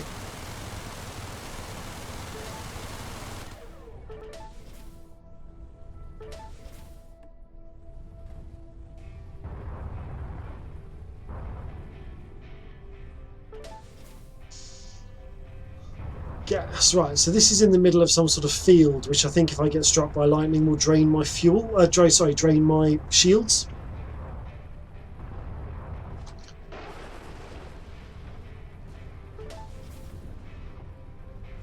So I want to get out of here. Ow, that was me getting struck by lightning.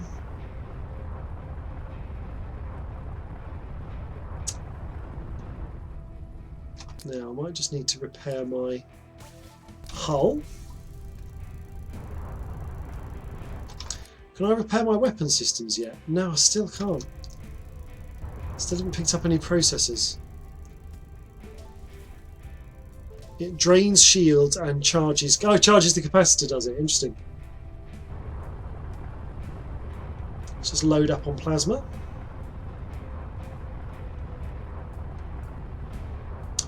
Whee. So some of these fields, it's like fuel scooping. You just have to kind of sit. Yes, yeah. I think there is a trading post. I think I've seen them somewhere. Dark matter, dark matter, dark matter. There's the trading post.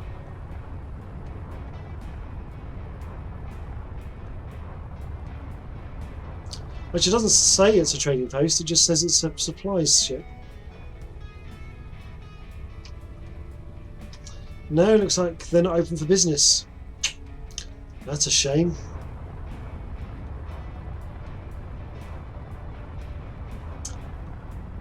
Right, what's at this one?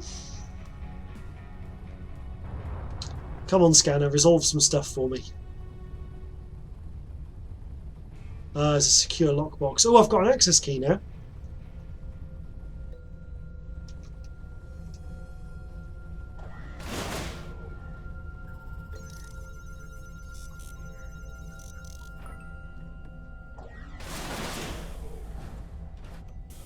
What's that, Borderlands?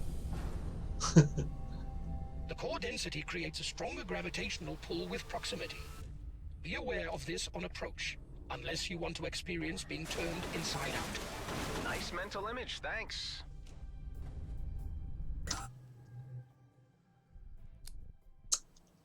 Okay, so this looks like a bad boy to replace my Gatling gun. Let's swap those out.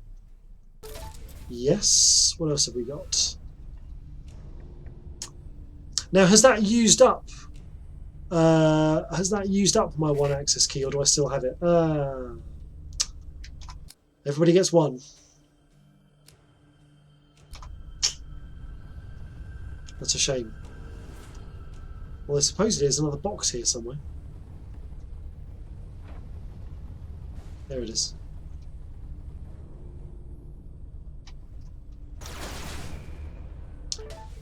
Love nanobots. Right. Is there anything else I should know about? Dark matter, dark matter, dark matter, dark matter. So, oh, there's a black hole, is there?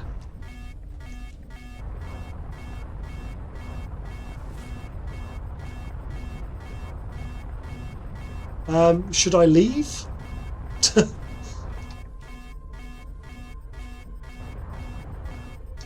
I don't know what's happening. What was that? I didn't.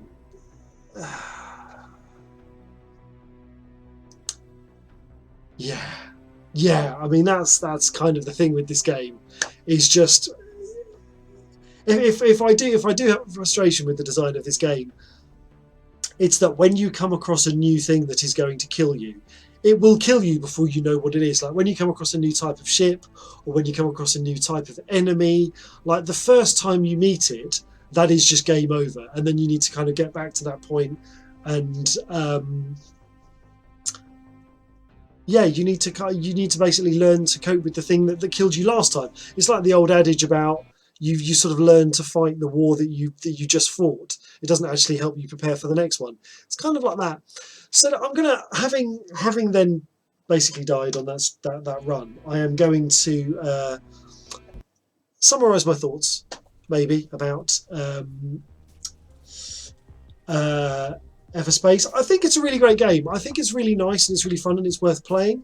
I think the combat is fairly satisfying. It has that element of kind of managing targets around you. I do think the whole game would be massively improved by a much better scanner. I don't think that those little icons around the edge of the screen, I don't think that's an effective way of managing enemies around you. That said, I do think the flight model is really engaging and really fun. I think the environments are absolutely beautiful. The number of times in this game, I mean, like Elite Dangerous, when you jump into an area and you just think, wow, this looks really good. And I think in comparison to Elite Dangerous, I think that maybe Everspace is slightly more painterly.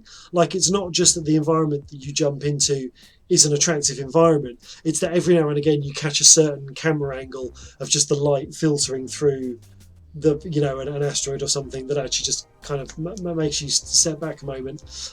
I think that I'm undecided about this element of unlocking perks between runs, because on the one hand I do think it goes against the game that I feel like in order to succeed at this game, what I really need to do is just keep grinding and unlocking all of these perks that I can upgrade for my ship. And I sort of feel a little bit like I'm not going to be able to complete this game until I've unlocked like an awful lot of these perks. And for me, that makes this game feel kind of grindy.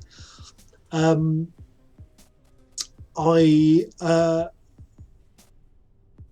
don't like the fact that only the Steam controller seems to be, you seem to be able to configure that.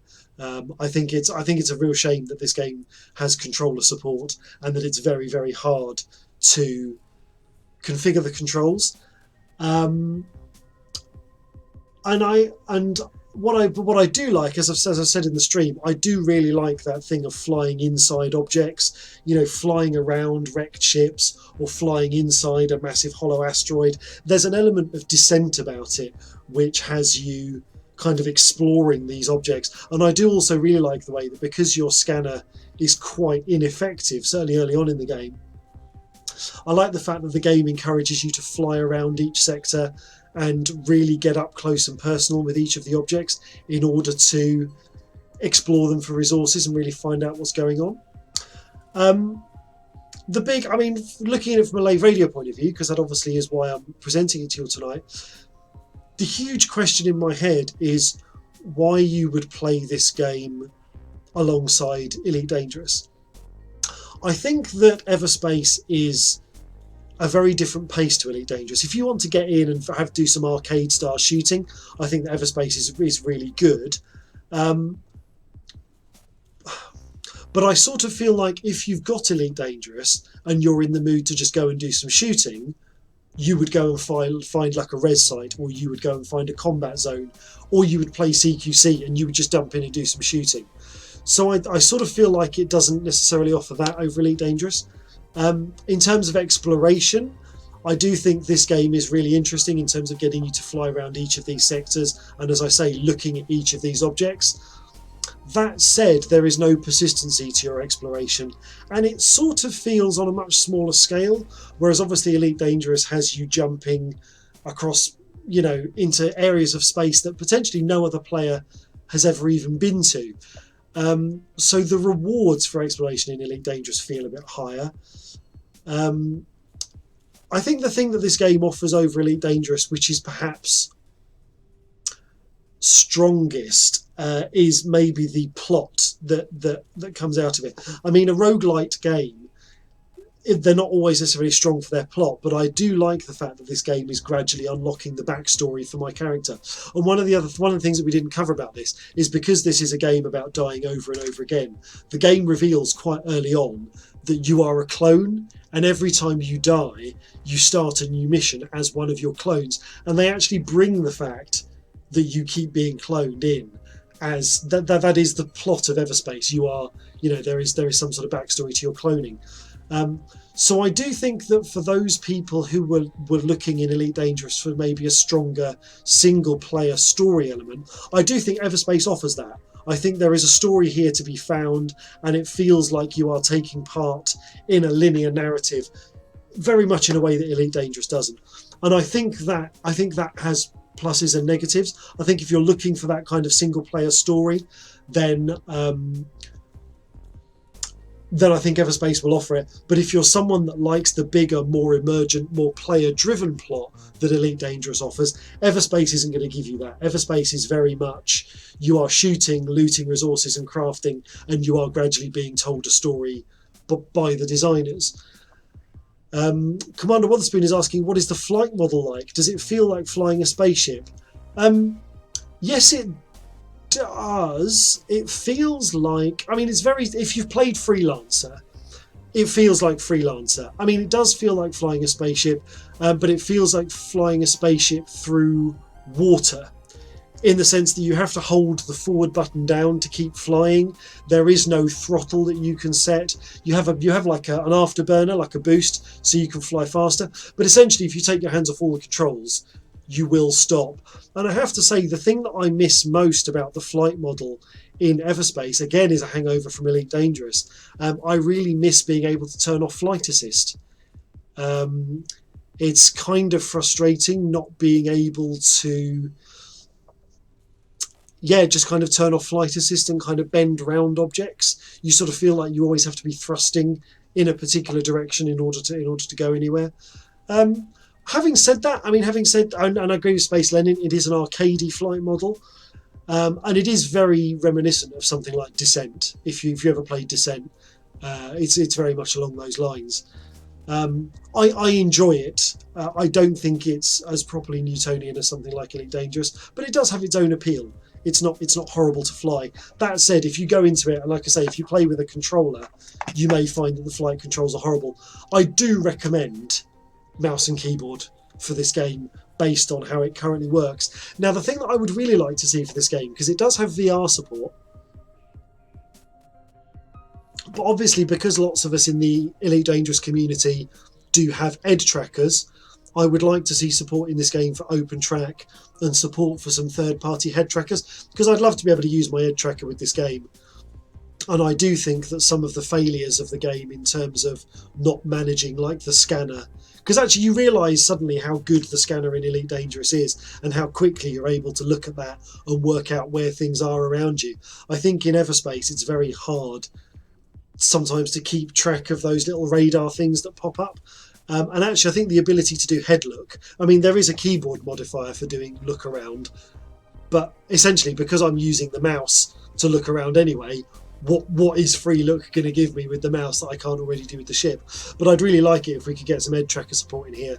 As Space Lenin says, they are working on VR mode on account of head tracking. I think in summary, I think it's really interesting. I think I sort of feel a little bit like, when people say, if you were to say, why would I play this game when I already have Elite? My feeling is that it's a little bit like, when people say, why would I have McDonald's when I've got steak? I sort of feel like Elite Dangerous is steak and Everspace is McDonald's. And in a sense, sometimes you are just in a mood for a cheap, not necessarily cheap, because it's not cheap. I'm not saying it's a cheap game. It's beautifully produced. It's very professionally produced. But what I'm saying is it's arcadey, it's popcorn, it's a quick fix. I would say that if I had only half an hour to sit down and play something, I would be more likely to come into Everspace than I would be to try and get into Elite Dangerous, because I still feel that Elite Dangerous is not a very good game for short gameplay bursts. Elite Dangerous is an excellent game if you have a whole evening or an hour or a couple of hours to spend kind of working towards something. But I think if you just want to, if you're going to take like a coffee break or whatever, and you just want to play something for 20 to 30 minutes, I think Everspace is going to fill that hole much better. And that's probably about right for Everspace, because you can feel like you've made a certain amount of progress within 30 minutes. And actually, I've been playing for say 90 minutes, and I've got all the way to sector 3, and now I've died, and I'm not going to restart just now. So I think there are pluses and minuses to what Everspace offers, and I think it's a really interesting game to sit alongside your Elite Dangerous collection. I think you would play it in different moods than you would play Elite Dangerous. I mean, the thing that I most enjoy about Everspace, if I were to kind of summarise the features that I really like about it, I love the visual design. I love that thing of just exploring wrecks and searching for items and gathering resources that I can then spend on upgrades in my ship, which I know Elite Dangerous can do. But I think when people talk about... Sorry, I'm dropping frames left, right and centre. Let me quit out of here. Just so that I can talk to you properly. I think that... I think that what Everspace offers in terms of crafting is, when people said they wanted resource gathering and crafting within Elite Dangerous, I think what they actually wanted was something that was much more like what Everspace does, which is the ability to gather a bunch of components. Like, you can gather CPU processors, you can gather ore, you can gather all these items, and then you can say, well, what I'm actually going to do is I'm going to craft a whole load of new, like, shield booster drones, and Elite Dangerous is kind of moving to that. I think Elite Dangerous is getting better at it, but I think actually what Everspace offers in terms of gathering resources and continually upgrading your ship is a kind of much more refined experience, because I think that gameplay loop has been designed into the game from the ground up, rather than sort of added later as an unbalancing thing. And I think the other thing that I like about Everspace is it does have that feeling of being at the centre of a story that is unfolding around you. And sometimes when you want to go and play a story that is being presented for you and has been written, I think Everspace is more immediate in that, whereas actually the gameplay, the plot line in Elite Dangerous is kind of happening to everybody at once, and maybe it's happening not where you are in the game, and it's being kind of led around all these other elements, and in a kind of very broad space opera-y kind of way. So yeah, I definitely think it has a different appeal. I definitely think it has a place in my collection, and it's the sort of game that I will pick up and play from time to time. In terms of an absolute love and passion for a game, I can't see Everspace having the longevity that Elite Dangerous has given me. I certainly can't see me putting anything like the number of hours into Everspace that I've put into Elite Dangerous and continue to put into Elite Dangerous. But as it stands, as a really nice little game, as a holiday, if you like, from Elite Dangerous to maybe explore a different sci-fi universe, I think Everspace is a really good game. I think it does the space combat genre a lot of credit. I think I think compared to some of the other spaceflight games that we've seen that have maybe been perhaps a bit of a disappointment in some quarters, I think Everspace absolutely nails everything that it sets out to do. I think it's an incredibly slick production and a really enjoyable and addictive game. As I say, as to whether it's something that you want to dive into, having already discovered Elite Dangerous, I think one of the things that stands out for me with Everspace is just how much Elite Dangerous does and how much it gets right, and what an exceptional game Elite Dangerous is. But not every game can be Elite Dangerous, and this has been done. If they raised 400,000 euros on their Kickstarter, this is clearly a game that has been done on a very different scale and with a very different remit. And there's that. I think if I would close with one slight negative, the only thing that having got to that, the only thing that having got to that death and that beginning of the roguelike, most roguelikes, when I die, the thing I most want to do is start another run. And there's something about Everspace that when I die makes me look at that restart menu and think, I don't know if I can be bothered. Like FTL, the first thing that always happens with FTL is I immediately jump into a new ship and I restart a run because I'm just so committed with FTL to getting a little bit further or discovering something new or refining my technique. But there's something about dying in Everspace that really kind of detracts from the experience that I've just had. And I particularly like that. Like I was killed by a black hole in that. Now, I couldn't see the black hole. I could see the error message, but I didn't know which direction I was meant to be flying in. I didn't know, I didn't have any control over that situation. And I sort of feel a little bit depressed about the process of starting a new run in Everspace. Whereas with FTL, I always felt like I had information to go back into it. The other thing is that, I mean, sometimes in FTL, you'll get a bad run and maybe you don't get good upgrades for your ship or come across stuff and you maybe get unlucky with some of your choices. But actually, I feel with Everspace that it's a little bit cheap on the upgrades that it hands out. I think I'd like Everspace to be a bit more like something like Borderlands, where it just throws loads and loads of weapons at you over and over again. And you're picking out of this pile of upgrades the best stuff that you want. And actually, I think with Everspace, I think that it's a little bit cheap on upgrades, and I think it should give you slightly better stuff. Alien Explorer, off topic, why is escape velocity on my t-shirt reversed? I have actually mirrored my webcam. Normally my webcam is on this monitor over here, but what happens is I keep Twitch chat over here on this monitor, and my game is here. So when I'm looking in this direction, I'm looking at my game and I'm playing my game. And when I'm looking at this direction, I'm talking to you guys and I'm following the Twitch chat. Now, unfortunately, because of the way my monitor is set up, when I say I'm looking at my game over here, I'm actually looking at my game over here.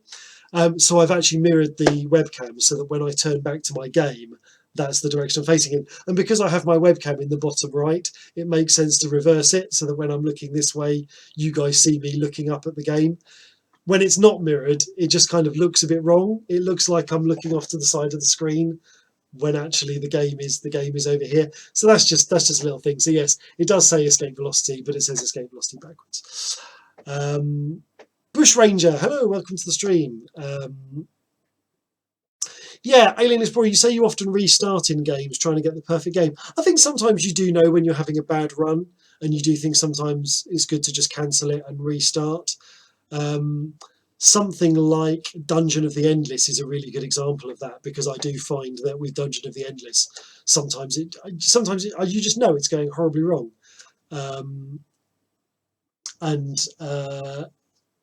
Yeah.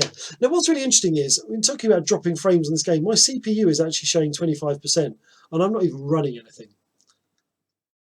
I think maybe OBS is just really inefficient. It says here that OBS is using 30% of my CPU. So maybe that's something that I need to look at. Yeah, so that's it for tonight's presentation of Everspace. I really hope you've enjoyed watching it. I hope you found it informative. And what I really hope more than anything is that it's helped you make an informed decision about whether to get Everspace or not. I mean, maybe you were looking at it and thinking, oh, I don't really know why Everspace is any good. And maybe you've seen me play it tonight and you think, actually, that does look like a lot of fun. I want to go and play it. Or maybe it's something that you've thought about getting, and having watched it tonight, and maybe compared it alongside Elite Dangerous, which obviously we all put a lot of time into. Maybe you've looked at it and thought, oh, I don't see why I would play this game when I already have Elite Dangerous.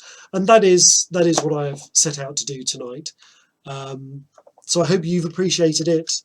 I hope that Rockfish Games have appreciated us demonstrating their game for them. And yeah, I hope you've enjoyed being here. Thank you all for coming. Thank you for chatting. I've really enjoyed having you guys here. And what I'm going to, Garzini says, what's Elite Dangerous? And because this is my usual stream night, I am going to stop now. I am going to get myself off Lave Radio's channel. I'm going to jump back onto my own channel for a little bit. And if you would like to join me for some late night Invisible Ink, I am going to start another solo agent run on Invisible Ink because my last one I lost in spectacular fashion because I was an idiot. So I'm going to be doing that. So if you would like to stick with me, I am not going to be on twitch.tv/Lave Radio in about 5 minutes. I am going to be on twitch.tv/Hold My Kidney. So head over there now, hit the follow button, and I will say good night from Lave Radio. And until next time, fly safe. And if you can't do that, fly dangerous. Broadcast from an orange sidewinder and hosted by a vending machine technician, it's Lave Radio.